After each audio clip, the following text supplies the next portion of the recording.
Ah voilà, il est là, François. Bon, bah écoute, François, tu peux continuer parce que je ne voudrais pas amputer ton temps de parole. On a juste commencé, mais effectivement, Sylvain a touché le point principal. Enfin, moi, j'essaye de, comme tu sais, de prendre les choses un peu haut et puis de voir les grandes tendances pour essayer de comprendre dans quel contexte ça se passe.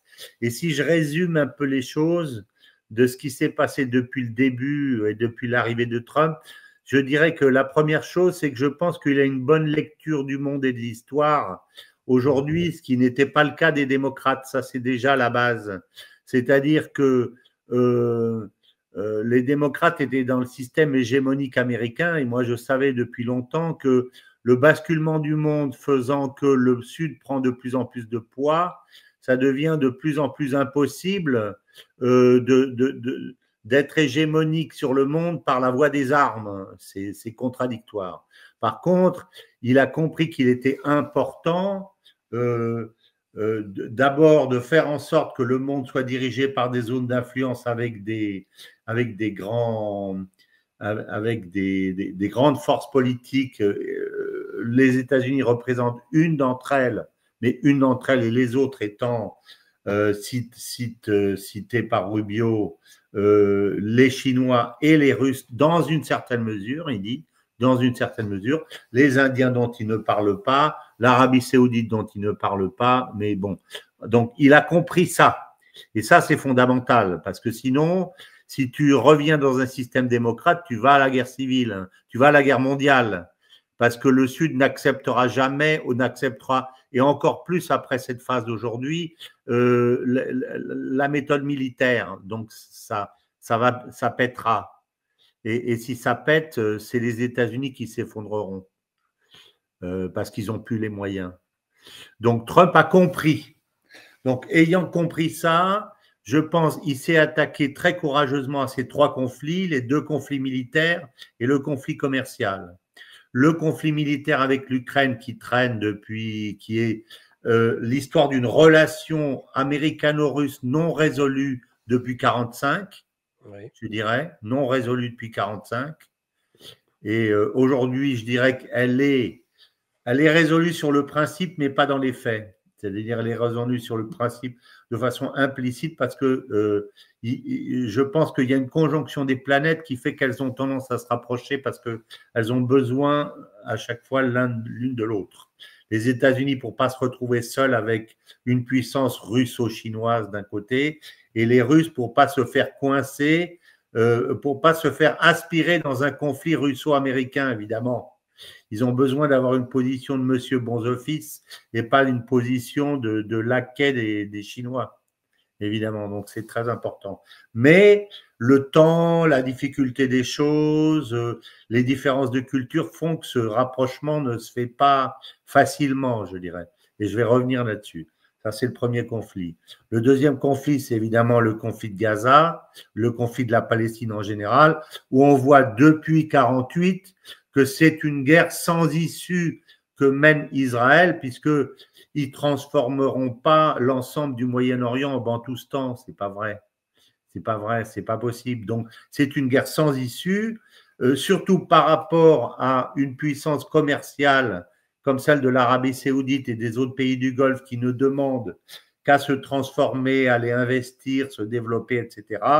On voit bien que Israël aujourd'hui n'est pas dans le sens de l'histoire, là aussi. Donc, c'est sans issue cette affaire.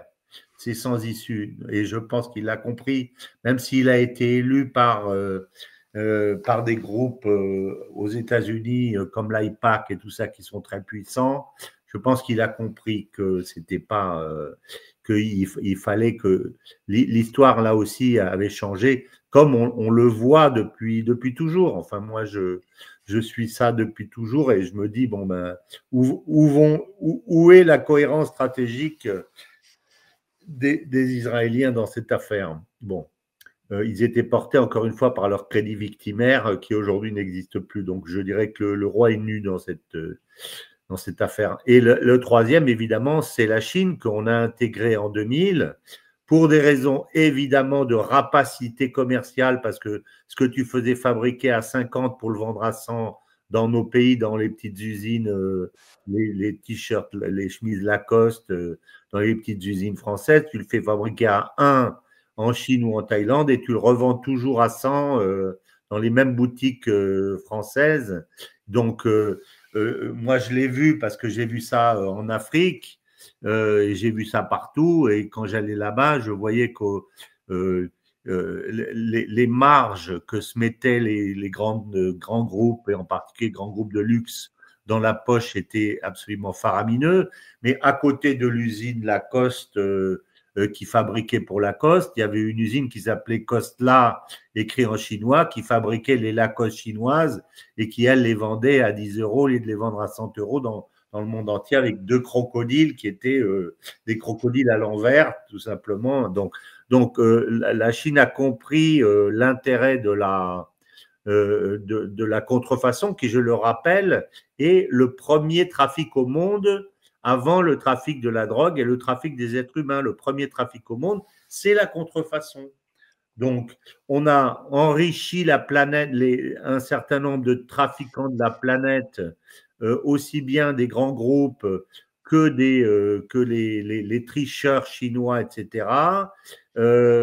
Les oligarques s'en ont mis plein les poches. Je rappelle que la plus grande usine de Tesla, elle est en Chine, etc., etc.